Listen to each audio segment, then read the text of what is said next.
അവൾ കരയുന്നതും അവളോടൊപ്പം വന്ന യഹൂദന്മാർ കരയുന്നതും കണ്ടിട്ട് യേശു ഉള്ളം നൊന്തു കലങ്ങി.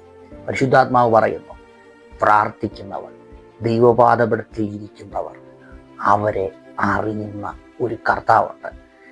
കഴിഞ്ഞ കാലങ്ങളിൽ ഏതൊക്കെയോ ചില വിഷയങ്ങളുടെ മധ്യത്തിൽ കണ്ണുനീരോടെ നിലവിളിയോടെ ദൈവപാദപീഠത്തിൽ ഇരുന്ന് ഒറ്റയ്ക്ക് പ്രാർത്ഥിക്കുന്ന ഒരു ദൈവത്തിലാണ് നിങ്ങളെങ്കിൽ നിങ്ങളുടെ കണ്ണുനീരിനെ ഒപ്പുന്ന ഒരു ദൈവമുണ്ട്.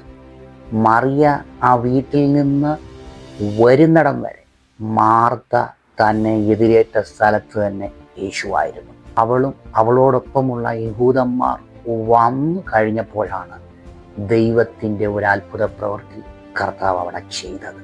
മരിച്ചവൻ 4 ദിവസമായി നാറ്റം വെച്ച ലാസറിൻ്റെ കല്ലറക്കൽ നിന്നിട്ട് പ്രാണൻ തന്നവൻ, പ്രാണന്റെ ഉടയവനായ കർത്താവ് ഒരൊറ്റ വാക്കാണ് കൽപ്പിച്ചത്, ലാസറേ പുറത്തു വരിക. നിലകളിൽ കർത്താവിൻ്റെ പാദപീഠത്തിൽ ഇരുന്ന് കരഞ്ഞ് പല വിഷയത്തിൻ്റെ മേൽ നിലവിളിച്ച ഒരു വ്യക്തിയാണ് നിങ്ങളെങ്കിൽ നിങ്ങളുടെ വിഷയത്തെ കണ്ട് മനസ്സലിഞ്ഞ് നിങ്ങളെ രക്ഷിക്കാൻ, നിങ്ങളുടെ വിഷയത്തിൽ നിന്ന് നിങ്ങളെ പുറത്തു കൊണ്ടുവരാൻ കർത്താവ് ആഗ്രഹിക്കുന്നു. ഇന്നലകളിൽ ദൈവസനിൽ കരഞ്ഞ് പ്രാർത്ഥിച്ച ദൈവത്തിലെ നിന്റെ കണ്ണുനീരിനെ ആരും കണ്ടില്ലെങ്കിലും നിന്നെ അറിയുന്നൊരു കർത്താവുണ്ട്.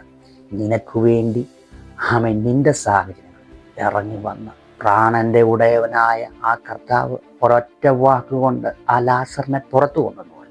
ഇനി ഒരിക്കലും അവൻ രക്ഷപ്പെടത്തില്ല എന്ന് വിധി എഴുതിയ ആ വിഷയത്തിൽ നിന്ന് പുറത്തു കൊണ്ടുവരാൻ കർത്താവ് ആഗ്രഹിക്കുന്നു. തൻ്റെ മരണത്തിന് മുമ്പ് മരണമൊന്നുമല്ലെന്ന് തെളിയിച്ച ആ അത്ഭുത പ്രവൃത്തി കണ്ടിട്ട് മറിയോടൊപ്പം ഉണ്ടായിരുന്ന യഹൂദന്മാർ കർത്താവിൽ വിശ്വസിച്ചു. അതേ പ്രിയരെ, നമ്മുടെ ജീവിതത്തിൽ നാളുകളായി പ്രാർത്ഥിച്ചിട്ടും ഒരു മറുപടിയും കിട്ടാതെ ആമേൻ ചില കെട്ടപ്പെട്ട അവസ്ഥയിൽ ചില വിഷയത്തിൻ്റെ നടുവിൽ നിങ്ങൾ കരഞ്ഞ് നിലവിളിക്കുന്നു. നിങ്ങളുടെ വിഷയത്തിൽ ഇടപെടുന്ന ഒരു കർത്താവുണ്ട്. ആ കർത്താവ് കെട്ടപ്പെട്ട ചില വിഷയത്തിൽ നിന്ന് ആ ലാസറിനെ പുറത്തു കൊണ്ടുവന്നതുപോലെ നമ്മെ പുറത്തെത്തിക്കാൻ കർത്താവ് ആഗ്രഹിക്കുന്നു. നമ്മുടെ വിഷയത്തിലൂടെ അനേകർ കർത്താവിനെ അറിയുന്നു. കർത്താവ് നിങ്ങളെല്ലാവരെയും ധാരാളമായി അനുഗ്രഹിക്കട്ടെ.